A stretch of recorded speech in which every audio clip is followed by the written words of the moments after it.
2025-26 মৌসুমের English premier league শুরু হয়ে গেল। এই ভিডিওটি রেকর্ড করছি অগাস্ট মাসের 18 তারিখ।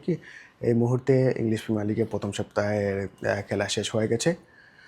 মৌসুমটি আসলে শুরু হয়েছে অগাস্ট মাসের 15 তারিখে, সেখানে লিভারপুল বার্নমাউথের মুখোমুখি হয়েছিল। টেকনিক্যালি ইংলিশ লিগের মৌসুম এর আগেও শুরু হয়ে গেছে।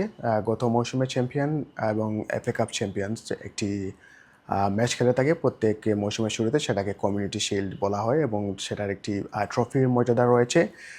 সেখানে লিভারপুল এই ক্রিস্টাল প্যালেসের কাছে টাইব্রেকারে পরাজিত হয়, কিন্তু ইংলিশ প্রিমিয়ার লিগের ওপেনিং ম্যাচে লিভারপুল বার্নমাউথকে 4-2 গোলে পরাজিত করতে সক্ষম হয়।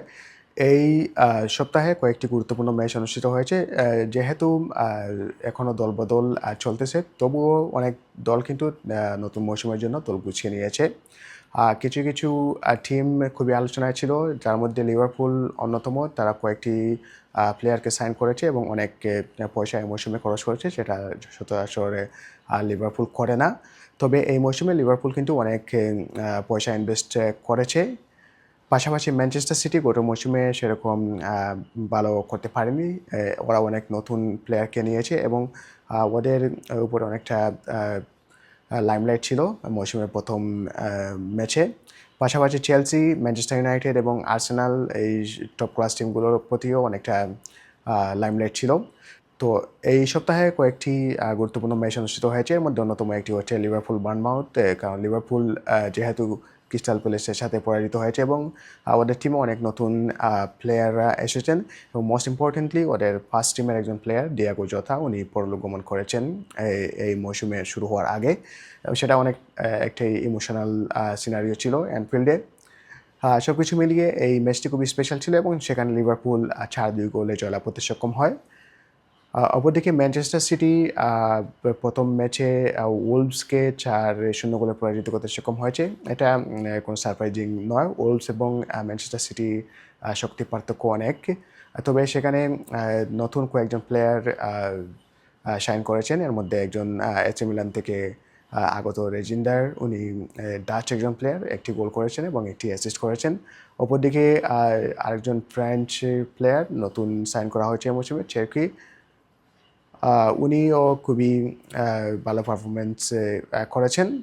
তো আমার দেখে মনে হচ্ছে ম্যানচেস্টার সিটি অ্যাজ অফ নাও অনেক শার্প একটি টিম মনে হচ্ছে। তবে ডিফেন্স লাইনে গত মৌসুমের প্লেয়াররা এখনও খেলতেছেন এবং ভবিষ্যতে ওদের ডিফেন্স কীরকম হবে সেটা এখনও পরিষ্কার নয়।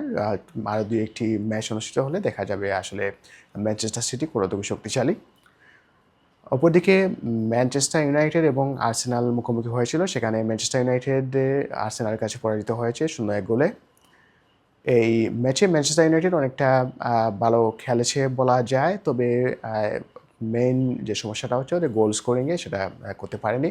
অপরদিকে আর্সেনাল একটি স্পট কিক থেকে, অ্যাকচুয়ালি কর্নার কিক থেকে একটি গোল করে এবং তারপর তেমন ভালো খেলতে পারেনি।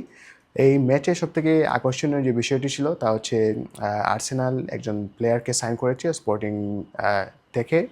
এই প্লেয়ার একজন স্ট্রাইকার, তার উপর একটা লাইমলাইট ছিল এবং আনফর্চুনেটলি উনি প্রথম ম্যাচে হয়তো বা প্রেশারটা সামলাতে পারেনি এবং উনি খুবই খারাপ একটি ম্যাচ খেলেছেন। উনি একজন ভালো প্লেয়ার, ম্যানচেস্টার সিটি এগেনস্টে উনি চ্যাম্পিয়ন্স লিগে হ্যাট্রিক করেছিলেন এবং আমি মনে করি উনি আরও কিছু গোল স্কোর করতে সক্ষম হবেন। ম্যাচ যত বাড়বে ওনার কনফিডেন্স লেভেলটা বাড়বে এবং আশা করা যায় উনি ভালো পারফরমেন্স দিতে পারবেন। আরেকটি ম্যাচে চেলসি ক্রিস্টাল প্যালেসের সাথে মুখোমুখি হয়েছিল, দুটি নেইবার ক্লাব। চেলসি জয়লাভ করতে সক্ষম হয়নি। এই ম্যাচটি 0-0 গোলে ড্র হয়েছে। ক্রিস্টাল প্যালেসকে হালকাভাবে নেওয়া যাবে না, কারণ crystal palace already FA cup champion এবং ওরা লিভারপুলকে হারিয়ে কমিউনিটি শিল্ড চ্যাম্পিয়ন হয়েছে। কাজেই এই ম্যাচটি চেলসির জন্য একটা টাফ ছিল। শক্তির বিচারে এবং নামের বিচারে বলা যায় যে চেলসি অনেকটা এগিয়ে ছিল, কিন্তু প্র্যাকটিক্যালি ম্যাচটি চেলসির জন্য অনেক টাফ ছিল এবং সেটার ফলাফল দেখে বোঝা যাচ্ছে 0-0 গোলে ড্র হয়েছে।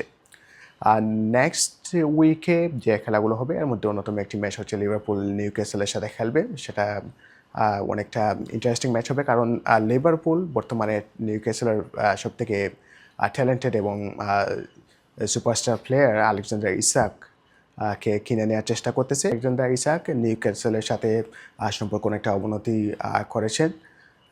ইসাক আসলে মনে প্রাণে চাচ্ছেন উনি লিভারপুলে যাবেন এবং উনি নিউক্যাসলকে অনেকটা চাপ প্রয়োগ করছেন ওনাকে ছেড়ে দেওয়ার জন্য। যদিও ইসাকের অনেক লম্বা চুক্তি রয়েছে নিউক্যাসলের সাথে। তো এই ম্যাচটি অনেকটা ইন্টারেস্টিং হবে যেহেতু লিভারপুল নিউক্যাসলে যাচ্ছে এবং এই ম্যাচটি নিউক্যাসল কিন্তু হিস্টোরিক্যালি খুবই বড় একটি ক্লাব, ওদের ফ্যান বেজ অনেক বেশি এবং ওদের হিউজ একটি স্টেডিয়াম রয়েছে নিউক্যাসলে। তো এখানে বেশিরভাগই নিউক্যাসলের সাপোর্টার থাকবে এবং লিভারপুলের জন্য ম্যাচটা অনেকটা কঠিন হবে, তবে খুবই ইন্টারেস্টিং, অনেকটা এন্টারটেইনমেন্ট পূর্ণ ম্যাচ হবে বলে আমি আশা করি। তো পরবর্তী উইকে আরেকটি ভিডিও নিয়ে আপনাদের সামনে হাজির হব ইপিএল এর আলোচনা নিয়ে। আজকে এ পর্যন্তই, ভবিষ্যতে ভিডিও দেখার জন্য আমন্ত্রণ জানিয়ে এখানে শেষ করছি এবং অবশ্যই চ্যানেলটি সাবস্ক্রাইব করে সাথেই থাকুন। ধন্যবাদ।